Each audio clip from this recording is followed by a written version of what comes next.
लाडकी बहीण योजनेमुळे शासनाच्या तिजोरीवर भार पडतोय। कॅबिनेट मंत्री दत्तात्रय भरणे यांचं इंदापूरमधल्या कार्यक्रमात हे वक्तव्य आहे।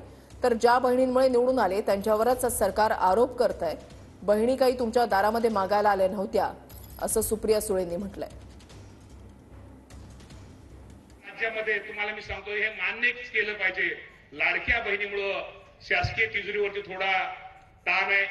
त्यामुळे ह्या वर्षी थोडं जरा तुम्ही सगळ्यांनी थोडं पत्र जरी तुम्ही पत्र द्यायचे थोडं कमी करा। ताण जरी असला तुम्हाला सर्वांना माहिती आहे ताई, ताण असू सत्यता असू आणि विरोधी पक्षात असू निधी कसनं कुठनं कसा केव्हा आणायचा हे मला खूप माहिती आहे। एका मंत्र्यांनी असं स्टेटमेंट केलेलं आहे, लाडकी बहीण योजनेमुळे सरकारवर बजेटवर खूप प्रेशर आलंय असं स्टेटमेंट तुमच्याच चॅनलवर आलंय।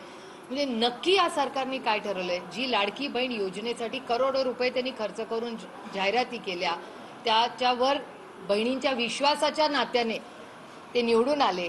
आज त्याच बहिणींवर आज ते आरोप करतात की त्या योजनेमुळे आम्हाला आज अडचणी होत आहे। म्हणजे आज बहिणींवर हा आरोप केलाय।